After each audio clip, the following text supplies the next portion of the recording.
Good morning. We're going to go ahead and call the meeting to order. We will acknowledge that all board members are present with the exception of Larry Williams. And we will first move to our minutes from our August 22nd, 2019 meeting. Entertain a motion to approve the minutes. So moved. Wait. Second? No. I have a discussion here. Sure. Because Any I'm further discussion? Yes, I'm looking at the minutes, and I was absent on that meeting, but it says that I second the motion to adjourn. I'm sorry, say that again? I was absent at the meeting, Oh. but I second the motion to adjourn. You were here in spirit. So a motion to amend. Well, okay. We apologize, that must have been a typo, but It's okay. The good thing is we have them all recorded, so we can go find out. we'll make that correction. All right, so we have, I'll entertain a motion to accept the minutes with the amendment made by Calvin, and, with the understanding that we'll, I guess maybe we can come back at next meeting and formally, how should we do that, Joe? What do you think? Yes, I'll bring it back so that we can have a corrected version for you. Okay, that sounds good. So we'll table that for now. Any issue with that, do you foresee? No. Okay, good catch, Alan. Keeping us honest. Okay, next up, we have a report from our secretary, Joe. Yes, good morning. Morning. You'll note there's new correspondence from Mr. Giardine in your packet. Noted. Then today is another milestone for the JSCB. We will be considering what I believe is our final financial plan revision, which will lead to our next and final bond issuance in the spring of 2020. Great. And Raymond James will be explaining that today. We are in the process of applying for the board's annual directors and officers liability insurance. I'll be able to bring you that quote next meeting. Okay. And finally, the board subcommittee on diversity is going to hold a hearing today at 10 o'clock. 10 o'clock. And where's that taking place? The iLab room. The iLab, so just downstairs. Correct. Thanks. That completes my report. All right, thanks, Joe. Next up, we will hear from our program manager, Chris. Morning. Morning. How's everyone? More importantly, how are you, Chris? I'm doing good. You holding up? Oh yeah. Okay. Oh yeah. A few more gray hairs, but it is what it is, right? Right. Goes with the name. So I wanted to just talk to you this morning briefly under procurement. On the upper, I'll start in the upper left as I usually do there. Under bids and procurement, I think the important piece here under Fowler site is we're moving earth over there. So I don't know if anybody's been by, but we Smile every day I drive by it. So we are moving earth, and we'll give more updates when we get a little bit further along there. Beyond that, the next thing on our procurement agenda is Henniger. Plan for that is in November, and then following that, we've got the Clary Elms and Danforth and Fowler Interior that will follow. We're still working through the details of how and when we bid those. They're going to occur over the first and second quarter of 20, but we're still working through that a little bit and looking at the market and looking at the load and the workload that we have on our plate. So project financing and approvals, I'm not going to speak that today. I know Raymond James is here to talk you through that, so I'm not going to spend any time on that. I'll let you run through that and answer the questions there. Under project design and approval, we have all the projects approved and have had now for a bit, so now it's just a matter of, like I said, reconciling budgets and finalizing documents and then moving down that procurement road for the last buildings. So under the construction update, I wanted to start with, last time we were here was just before, I think it was 13 days before opening of school. Definitely a challenge, definitely didn't come easy, but I just, thank you to everybody that was involved in the project, because it was a tremendous effort by everybody to get things open, which is a good thing. Roughly, just to give some people some context here, between June, July, and August, it was like $37 million worth of work in place that we put in place. So that was a significant lift to have all that in place. So that's the good stuff. The other side of that is that we didn't quite get as far as we wanted to get, or we're supposed to have gotten on a few of the buildings. And so the mode I'm in now is, trying to, rally a little bit more enthusiasm here and some motivation, because we have experienced a bit of a drop-off, which there's a human factor to that we pushed really, really hard to get open, and then everybody naturally takes a little bit of a breath. Now I need to get people re-engaged and move forward. And so, because we have seen a noticeable drop on manpower and folks being on site doing things. And some of that is, like I said, there's a human factor to that too. That said, and three buildings in particular that I just wanted to point out under that constraints and critical issues in the bottom, center bottom there, Grant, Huntington, and Blodgett did have substantial completion dates that passed. We didn't achieve, as I said, everything that we had set out to. There's a lot of reasons for that play into it. Nonetheless, what we've done is we've followed the terms and conditions of the contract, which is to issue notice and ask for a recovery plan as to how they're going to accomplish that. And so that's exactly where we are as of this standing here today, is waiting for those. We have a couple of those recovery plans, but we don't have them all. And then once we have those, CNS's team, predominantly CNS's team, will go through those, analyze those, and then help get folks back on the track here to get moving again. So beyond that, on the construction updates, and I won't go through, do you have questions or? I think Helen does. Yeah, I do, because you're talking about the recovery plan, because I go by Blodgett every day, and the kids are still going in and out of Blodgett while you're doing the work. So what's the human factor with your recovery plan for these kids walking through that construction zone? A majority, and I won't say all, but a majority of our work has gone to second shift, not in all cases. There are places where we have identified that work can occur on first shift, and we have a plan there to mitigate so there's not an exposure, there's not a safety issue with them doing that. If you're speaking specifically to Blodgett, the exterior operations? Where to the point where, there's been complaints that came through that the kids are going in there and they can't open the windows because of all of the dust and stuff coming through. So have you rectified that? Have you changed that? I'm gonna turn to Nate for just a second if I can, just to speak to Blodgett specifically. I know we're still doing some masonry restoration, right, on the outside. Is that just a protocol that we want the windows closed so we're not pulling in dust? That's what I'm presuming. Yeah, that's correct. We have fencing up to separate the students from the contractors' activities. They're still working on the auditorium and washing the building around 2 elevations. So we've worked out plans with the school district on how to continue to accomplish that work. Because I'm just curious, and this might be for you, Jaime, because I know that when we did construction on other schools, we moved the kids out and did swing space. And you're still letting these kids walk through this construction site. So why haven't we removed these children and sent them into a swing space? We were using the 2 buildings that we have for swing space. We were using them. We're still using Levy for Ed Smith. And we had Bellevue at the Shea building. Those are the only 2 buildings that we had. So. Yeah, the other, just point of clarification. We're not letting students walk through construction sites. There are students walking adjacent to construction, and they're separated by, in most cases, an 8-foot-high chain link fence that the gates are locked on, that there's control of. So, which is consistent with what SED, the regulations for state ed require when you're doing work in occupied buildings. And all the work that's being done there is being performed in accordance with those regulations. So Grant, I went by Grant and it looked like people were working on the roof.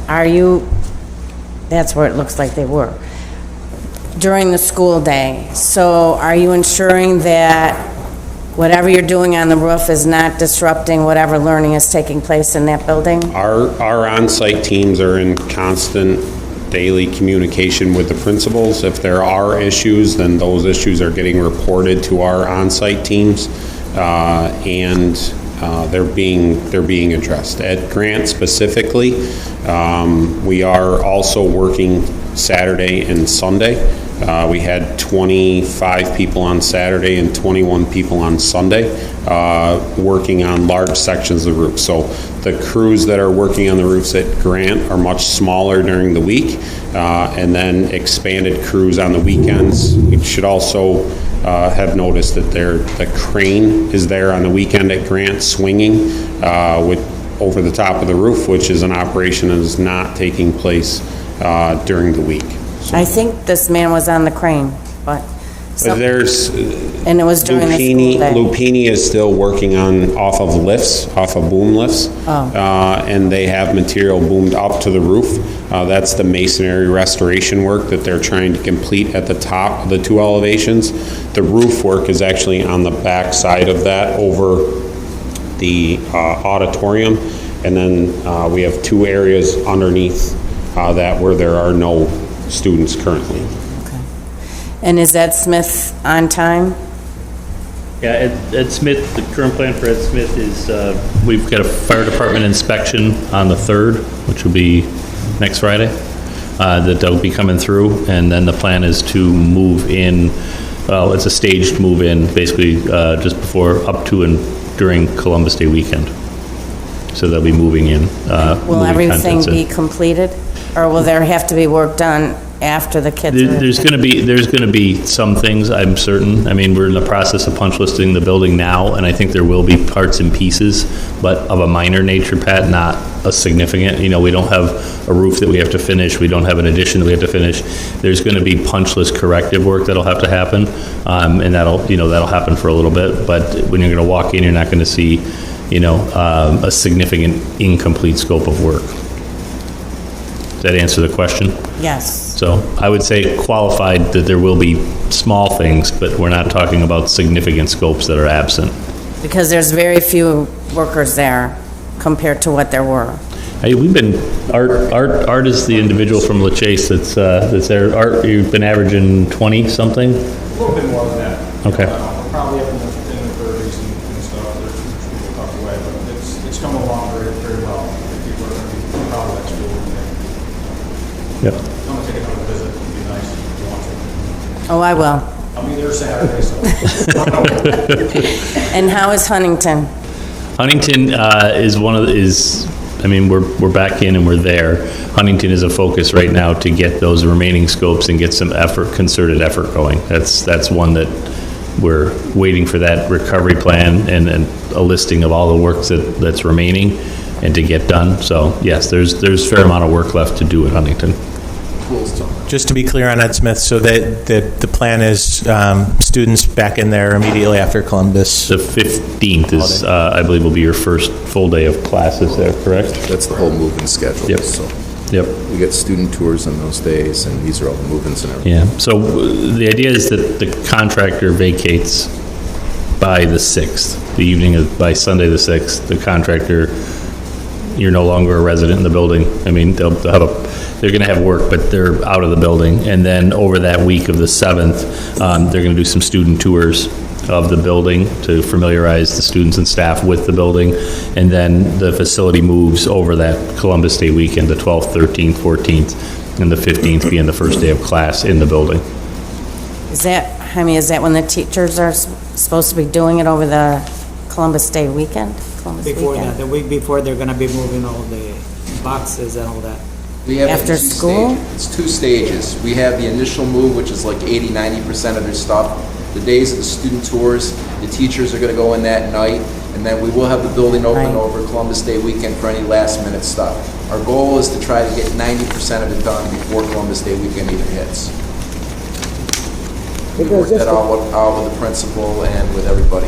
just a quick commentary, because I'm listening to everything that's being said, and these children are going into these schools, and they have to hear all of this. I'm in a building now, and they're still working on it. I'm an adult. It distracts me to hear all the thumping and the bumping. So how do you expect these children to be able to sit there with all of this going on around them? Yeah, again, the majority of it now is second shift, is what we're working. Like I said, with limited exceptions, and if it proves to be too, we get too many complaints on it, and it proves to be too much in terms of anything that we have qualified to be done during the day, then we have to shut that down. It's just with the second shift can be challenging, especially for something like roofing, that to try and accomplish that only on a weekend, given weather, or try and accomplish that in an evening with lighting, that's can be a safety issue there. So, but again, if we find that the operation is just, too disruptive, then we have to find a different means to accomplish it. That's the mode that we're operating in. Can you talk about the paving that needs to be done, Grant, some of the issues at Huntington? I know weather is changing and the plants are going to close, so what is the plan to address that? Grant, and Nate's already on his way up here. Grant, we've developed a plan, again, I think to utilize the Columbus Day weekend and coordinate some off-site parking as well, and do that in a couple different phases, but I'm going to let him speak more specifically to it. At Grant, we're working out a plan right now to see how much staff parking we can get along Kirkpatrick Street if we park on a diagonal down through there, put some temporary striping in there, and then pave out a portion of it over the weekend and give that portion back. And then the entrance lane into Grant, sort of do that in 2 phases. And try to utilize Wednesday, Thursday, Friday, Saturday, and then Monday being Columbus Day to get that done, as well as the paving of the west lot. So, at Huntington, the contractor was over there yesterday and has the top coat placed around the playground, but the access path to the playground is incomplete. So I was just on the phone this morning trying to get a status update on that and push to get all of that work wrapped up. So I'm getting phone call from parents and from the kids when I visited that, we have a brand new playground, but we can't use it. Understand. And so it's got to be priority. Understand. Yep. And like I said, the paving around the playground immediately adjacent to is complete, so we should be able to get the playground certification. We need to get the access path there safe and established, and then students can use the playground. So what's our anticipated? I'll give you an update on a date once I have it. I don't have the date. But we're not weeks away. No. Thank you. I just have one more, it's a comment. When we start Tranche 2, we need to think about how to do this so that we're not putting the teachers and the students in the situation we did with this one. I mean, it's been very, very difficult for teachers. Students are walking into many of the buildings when there's still construction happening. This is, in fact, I think all the buildings. It's been very difficult. And teachers weren't able to get into their rooms on time. They had to work extra time. Custodians are working all the time. We really need to do a better planning this time so that we're not put in the same situation next year. And Pat, and I touched on it when I started, but I went kind of quickly over it, but the Clary Elms Danforth piece is something that we're looking at. I mean, we were going to procure all of those in the first and second quarter to line us up for the next summer, but we're looking a little bit more closely at that to find out if that summer load for 2020 is too intense, because I don't want to live it again either. And so we're looking at that a little bit more closely, because we have the ability on a couple of those to put them further down the line. They're smaller projects, and I don't want to make that workload so intense that we have issues.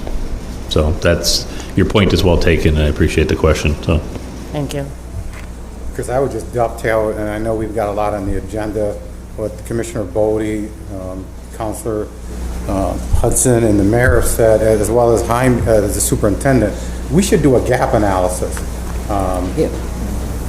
So when we look to start renovating those next buildings, we really should have a gap analysis done to ensure we just don't repeat. This doesn't repeat again. If there's a maximum amount of schools that we know we can build. Look, there's a ton of economic development that's happening, billions of dollars, and we're going to be light. We're going to be light with local folks. We really should know what we can or can't do, so we can make sure we're managing the expectations and getting stuff done on time. Kudos to the mayor and others. This is not what Commissioner Bodie's talking about. It's a good problem to have, that we have so much economic development occurring, but we want to avoid these. Yeah, understood. Yeah, I mean, we use the word lessons learned too. I mean, there's gap analysis, but there's a lessons learned with them. Trying to be more gentle. No, that's what it is. It's you look at what you got to step back and analyze it, and see how to improve it. So, yeah. Anything else, Chris? I'm good. Okay. Thank you very much. Thanks. Okay, next up, we are going to take a look at our financial statements.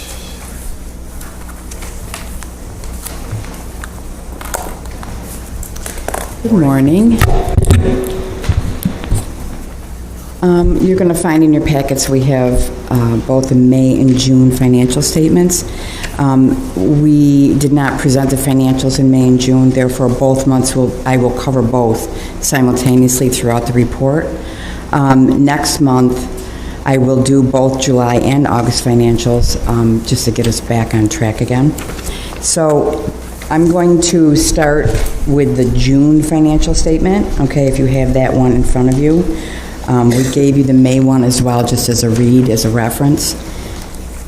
So if you have it and you want to follow along with me, I am going to start on page 5.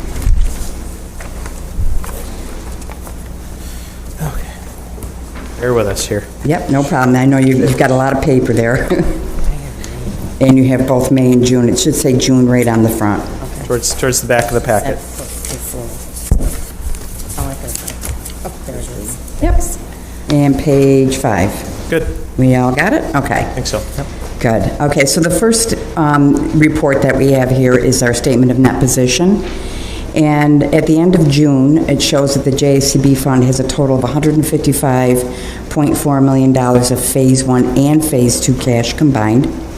It also includes the total capital assets of $162.2 million. That represents all of Phase 1 projects that were closed as of 6/30/18. So compared to the April statement, cash decreased by $11.7 million due to vendor payments of $11 million that we made in May. Also, we had some debt service payments of $11 million. We transferred $1.3 million of Phase 1 cash to the district, and we also had interest income totaling $567,000. We also had a ban increase of $11.8 million, and that transaction took place in June.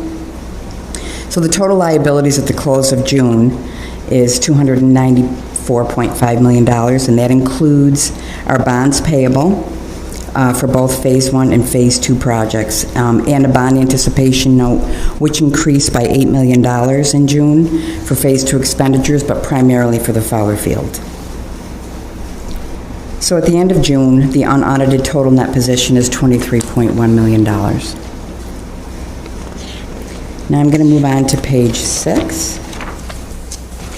And this report is the statement of sources and expenditures. And it shows the current year activity only. So in Phase 1, all the way through June, it reflects the New York State aid funding from the district of $10.9 million for debt service payments, and also the federal subsidy payments that we received of $717,000. We had a capital outlay in Phase 1 of $1,000. That was for legal expenses back in February. And we also had principal and interest payments that we made in May. This is May and June combined. So, and that total is $11 million. So, also on the operating transfers out, that's $717,000 of the federal subsidy was transferred to the district, along with $1.3 million of remaining grant funds from Phase 1 projects. That all took place in June. Also, on the Phase 2 side, the sources and expenditures, the $75.7 million of proceeds and capitalized interest was borrowed in April. And we had $2.5 million in New York State aid funding from the district for a debt service payment, and a total of $1.9 million in interest earned on investments, and that's the total that we earned for the year. The expenditures were currently at $54 million outlay. That is for the current year up to June. And also, along with that, we had $5.2 million in debt interest payments for Phase 2. And I'm going to move on to page 8. And this is our cash flow statement. This shows all the activity that actually happened throughout the year. So it represents, Let me set myself in head here. It represents the sources and disbursements on a cash basis that happened throughout the year. The cash flow statement shows that the JSCB has $155 million in cash, primarily in the form of bond proceeds at the end of the year.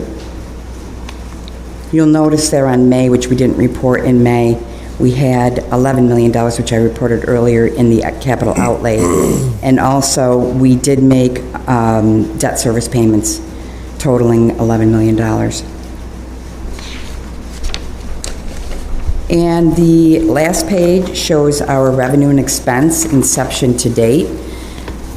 This report shows incidental and construction costs paid by the JSCB all the way up to date from the very beginning, okay, for both Phase 1 and Phase 2.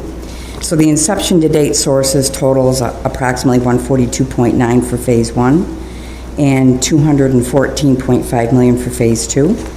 And the expenditures for Phase 1 is $141.6 and $68 million for Phase 2 as of June 30th. And that completes my report. Does anybody have any questions? Donna, I do. Sure. When I look at the interest payments, do we know what interest rate we were paying on our bonding for Phase 1 as compared to Phase 2? Yes, I do know that, but I don't know it off the top of my head. I could get that information for you. Sure. Yes. Because we've had 3 bondings so far. We have had Phase 1, we had 3 bondings, and so far we've had 3 in Phase 2.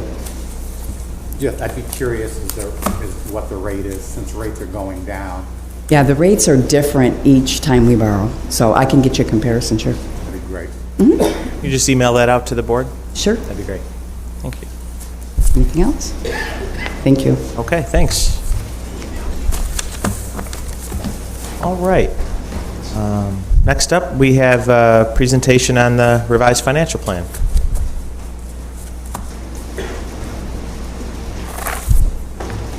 Hi, good morning. Morning. I'm Stephanie Lamont from Raymond James. I believe I met most of you last September, but I'm a member of the public finance group that's working on the JSCB's bond borrowings and offerings. I'm going to be speaking to the small presentation that is referencing the larger revised financial plan that you guys also have in front of you. So starting on page 2, we originally submitted the Phase 2 financial plan in June of 2015. Based on some timing differences, we submitted a revised financial plan in 2017. That financial plan contemplated 2 tranches of issuance through 3 borrowings. Based on changes in approval and construction timelines and a modified plan to better match the plans for construction, we've changed that from 3 bond offerings to 4 bond offerings. And because of that, OSC has requested that we put in a further revised financial plan, which we're calling the revised financial plan of 2019. As always, the objective of the financial plan was to stay within debt affordability. The school district is well below the local share that was projected in the Phase 1 financial plan back about 10 years ago. The completed and anticipated Phase 2 borrowings have been structured to minimize the local share impact to the district.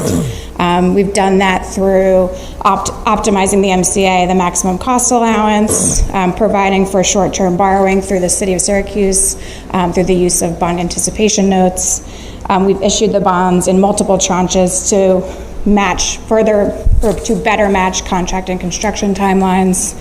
That allows us to align debt service payments to when the aid is flowing, which minimizes capitalized interest that has to be bonded for.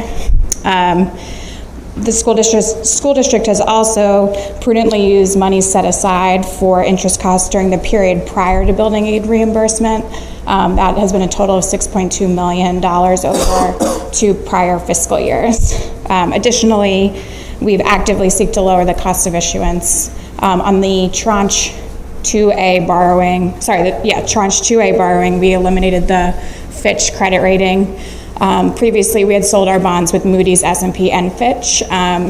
They are all rated the same level, AA2, AA. Eliminating the Fitch rating saves about $40,000 in costs, and based on our perception of the market, does not change the yield that the JSCB is receiving. On to page 3. This just highlights the completed Phase 2 funding through the prior 3 bond issuances. This is $198.5 million in proceeds for 9 projects. Page 4 discusses the remaining Phase 2 funding. The second bullet walks through the changes that have been made from the revised financial plan of 2017 to 2019. So first is that it increases the total funding under Phase 2 from $291.5 million to $300 million. That was approved by this board last July. It also removes Shea Middle School from the Phase 2 program. Apologies.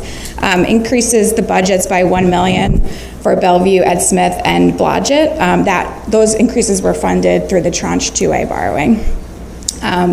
It increases the Fowler project budget by $5 million to $31 million based on situation at the Fowler field. And then finally, it increases budgets by $1 million each for Clary and Danforth and $2.6 million for Henninger. That puts us at a total of $300 million for all of Phase 2.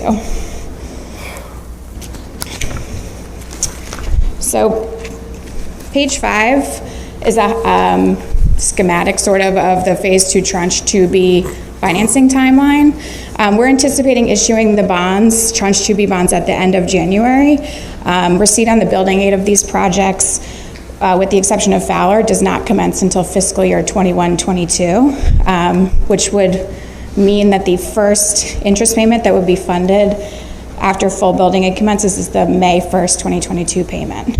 In the past, we have been capitalizing certain interest payments, meaning that we borrow the money to pay the interest before the building aid flows. Under current market conditions, the amount of money that the school district has set aside to make these interest payments prior to the aid flow is enough to fund a portion of the November 120 payment and all of the May 121 and November 121. So if these market conditions continue, we could potentially issue the bonds with much lower amounts of capitalized interest, which increases the money going to bricks and mortar costs. And I should say that the school district has used this method to fund the upcoming November 1st, 2019 interest payments on the Tranche 1A and 1B bonds. Page 6 is the existing and pro forma local share, including the remaining Phase 2 financing, as well as projected potential Phase 3 and 4 financings. As you can see, that blue line on the top is the projected local share from Phase 1. We're well below that in all years, including the Phase 3 and 4 financings. You'll notice that large yellow block in 2021. That is the higher local share based on the inclusion of those school district monies that have already been set aside. So although it looks like, it's quite an increase, it's actually already budgeted for. And then finally is our financing timeline. We went to the school district earlier, or I guess at the end of August, and then earlier this month. We're hopefully receiving approval from you guys today, and then we'll submit the financial plan to OSC. They require a certain period of time to answer their questions, and we'll follow up with them. And then the plan would be to finalize the borrowing authorizations at the end of this year so we can borrow at the beginning of next year. The ban that's outstanding with the city of Syracuse is due April 1st. So tax law requires that we can't deliver bonds to refund that ban until January 31st. So that would be the earliest date of delivery on the bonds. That's it for me. Is there any questions? A ton. Really, and Mayor, I would ask, this is a lot. Yeah. And not only is it a lot it's great. It looks like, based on a pro forma, the city and the school district can afford to do more. That's great for the schools. Doing this as long as I've been doing it, that's, and again, compliments to you and your team. That's quite different than what I've always heard as long as I've been on this, that we had to do less. I need to get into the numbers. And again, certainly not today. And thank you for the smaller presentation, as we'd be here all day. But we need to get into the numbers and make sure we understand. It's great news. I see declining trends, and then at one point, there is no local share requirement. So I can borrow more, less local share. I'm scratching my head. Great. It's counterintuitive to the decade plus I've been doing this.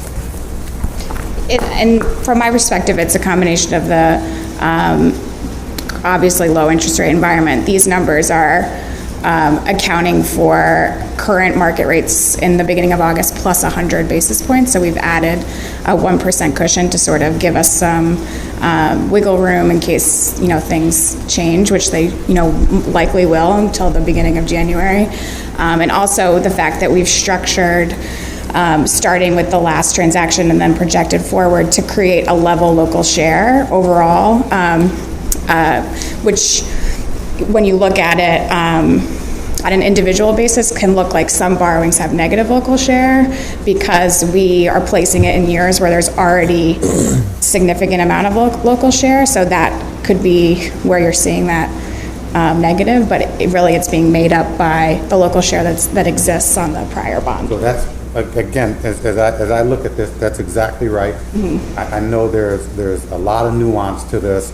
I just think we need to have a meeting dedicated, respectfully, Sure. Mayor, just to this. This is a lot.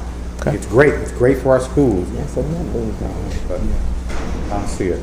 So Eli, don't look to refinance anything with me today. I know the rates are lower, but the rates have been low. The rates, quite frankly, the rates have been low, for years now. Yeah.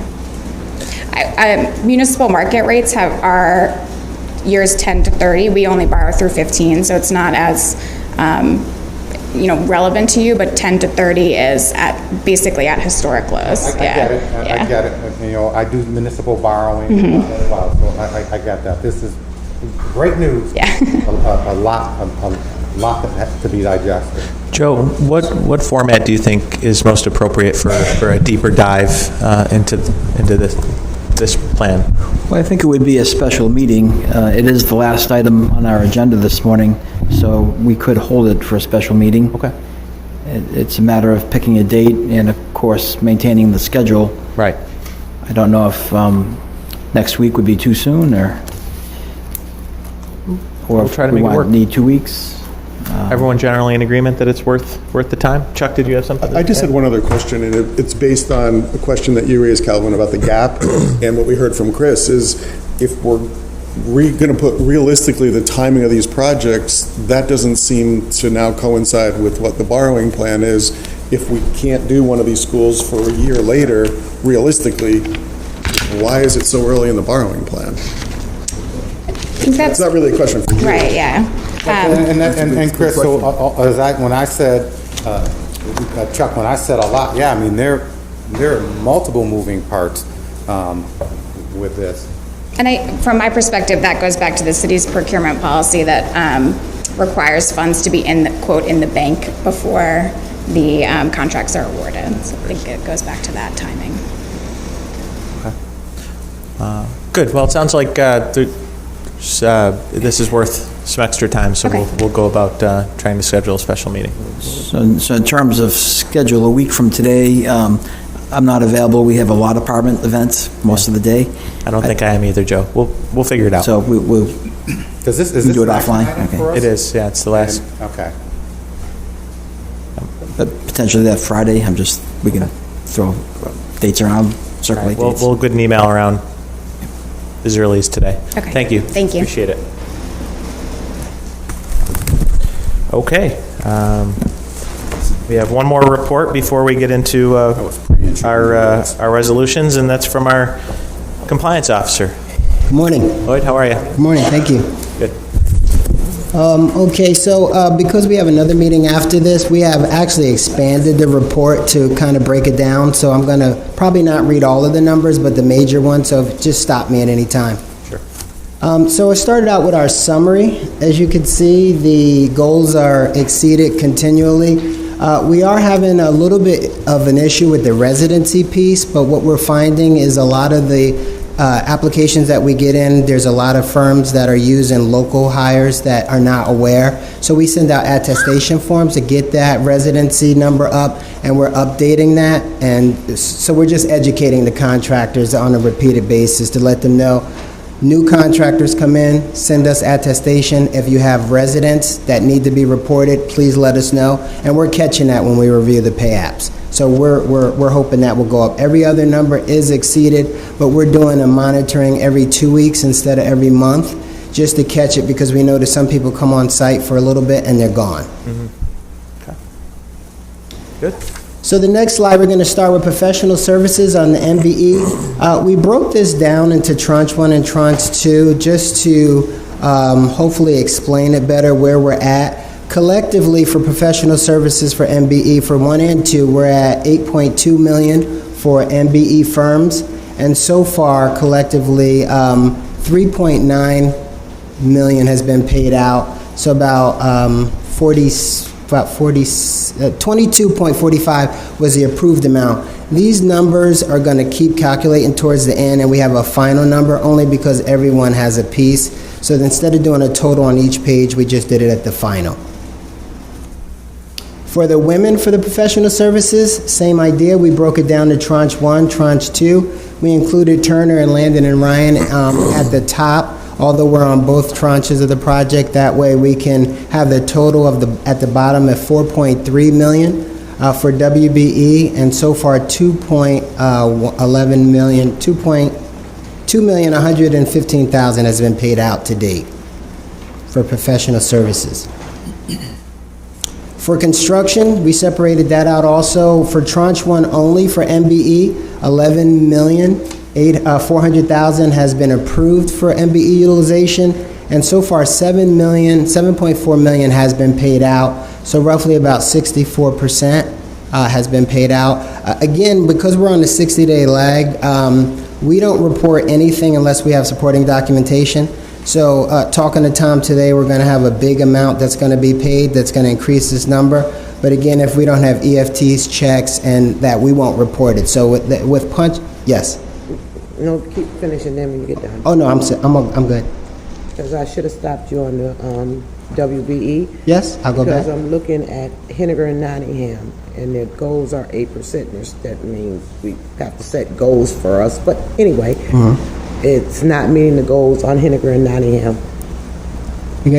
On the WBE? Right, and if I go to MBE, let's see. That was approved probably with an over amount on the MBE portion. Let me go back.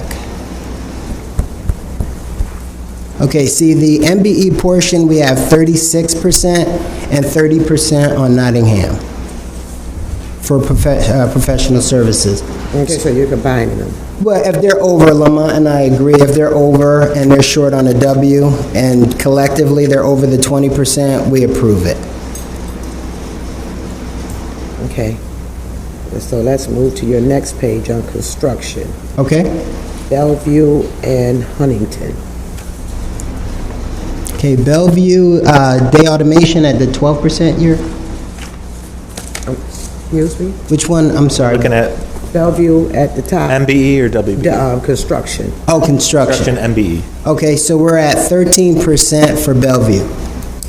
That was the amount that was approved on the utilization plan? That's the top number there, 13.29%? I think she's looking at the WBE. I'm looking at something else. Oh, WBE. WBE. Yeah. So the WBE number is 8% for Fowler. But for Bellevue, it's 8% the whole line, and it's 6.83, and for Huntington, it's actually 6.80. Okay, so 6.83, if at Bellevue PAC, they came in at 13.29%. So again, they're over on the M. So 6.83% is what they were approved at, basically because they were over the 10%. I mean the 12%. Okay, I'm not gonna go back. I don't want to debate you because they're over on the M, so we just exclude the W because the M made up for the W. Okay. Not on all cases, just some.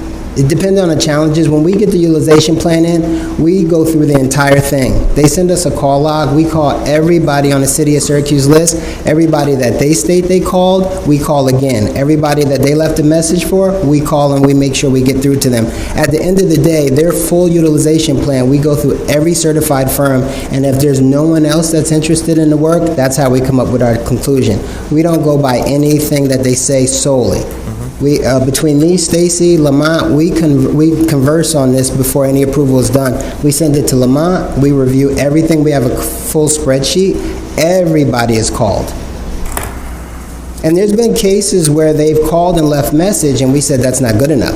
So we call, they get back to the GC, and then they get a contract or they get put on the project because they just were out working, they weren't available, but they had initially send us the information, oh, we called, we left a message. That's not good enough. By the time we get to this number, we've exhausted the entire City of Syracuse list.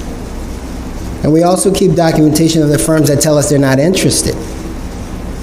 Lamont and I actually send them people that could do work. We go through the scope and we say, what about photography? What about asbestos? Whatever we see, we ask them if they can do. They reach out to those firms and we verify. Some of the firms actually say they're not interested because they have too much work or they're just not in for various reasons.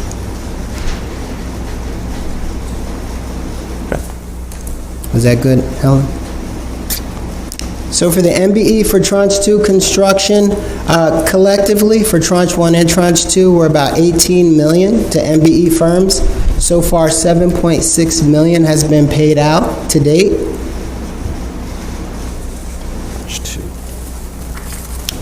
For Tranche 2, WBE construction, 21.7 million was approved for utilization, and so far 10.3 million has been paid out to date, so about 47% have received funds. And again, this is verified funds. Anybody have any questions on MBE before I go to EEO? So for the total for professional services, just Tranche 1, we have 160,000 total hours. And then when we break down the minority and the women, and I'll do the total at the end because it's a huge number, we're at 16.98 for the minority, 29% on the women, residents 21, and students 13.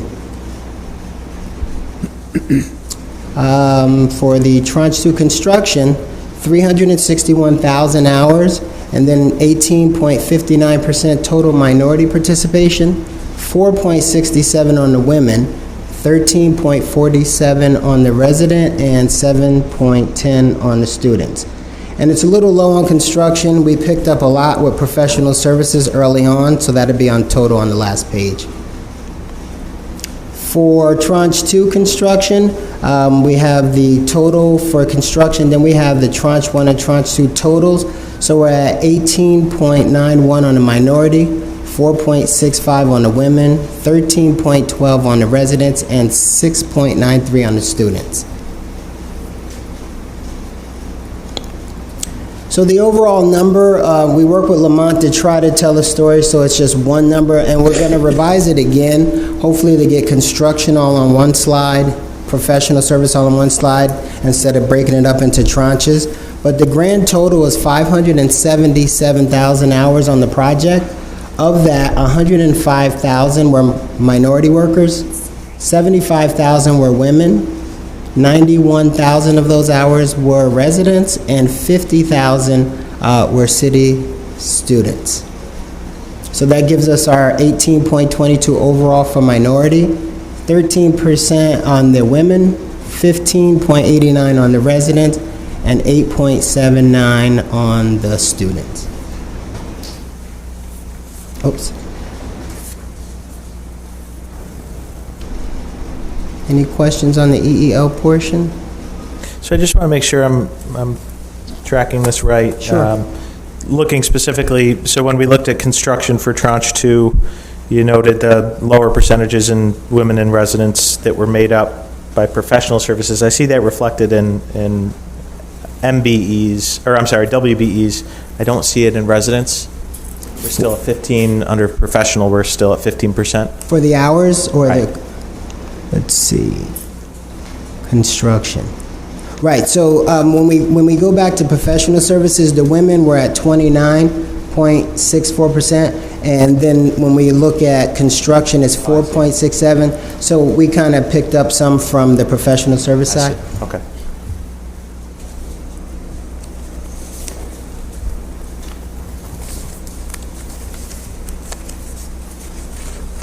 So looking at our goals below, again, we're striving each day to try to make sure everybody is aware of what can be counted, what can't be.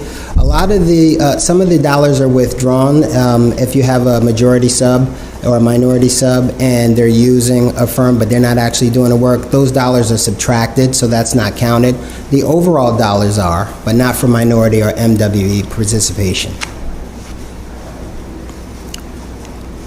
Okay, and lastly, we have some highlights from our social media campaign. This one highlights the amount of hours, just to let, thanks to Q's Culture, highlights the hours that were on the project. This is a result of the last report. And then also some of the inside pictures of the schools. And this is continuing, and she has a lot more in the hopper, but we have a process to go through Lamont and Chris first, so before we post them, we're just doing that process. But we're just showing the different parts. We have some of Grant, and then here's some just outlining the amount, the dollar amount of the project. And then we're also trying to look for some people that would be interested in more highlights. It's difficult. Nobody wants to be on screen, so that's something we're looking to. We're looking to do short videos maybe with the social media WBE that we have. So again, trying to find somebody that wants to do that is a challenge. Okay. Great. Any questions for Lloyd? Good presentation. Thank you. Good? Okay. All right. We have several resolutions this All morning. right, Joe, why don't you start walking us through them, please? Yes, we have resolution number 46, which would be the monthly payment for Landon and Ryan. So moved. Second. Any further discussion? All in favor? Aye. Opposed? Carried. Resolution number 47 would be the monthly payment for Turner Construction Company. So moved. Second. Any further discussion? All in favor? Aye. Opposed? Carried. Resolution number 48 are the monthly payments for the Tranche 1 contractors. So moved. Second. Any further discussion? All in favor? Aye. Opposed? Carried.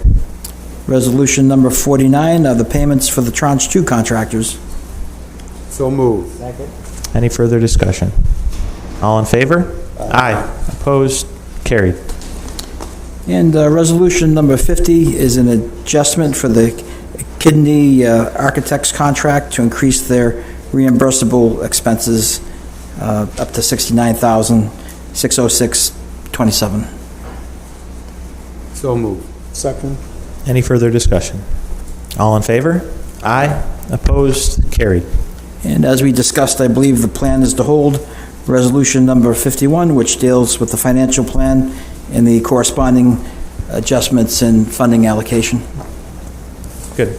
We can approve our minutes at the special meeting while we're at it. Yes, which just noted we need to provide 3 days' notice for a special meeting. Got it. Okay. So we'll get Joe get an email out today or tomorrow? Yes. Try to get that scheduled. Will do. Okay. Any other business to come before the board? Motion to adjourn? So moved. All in favor? Aye. Opposed? Meeting is adjourned. Thanks, everybody.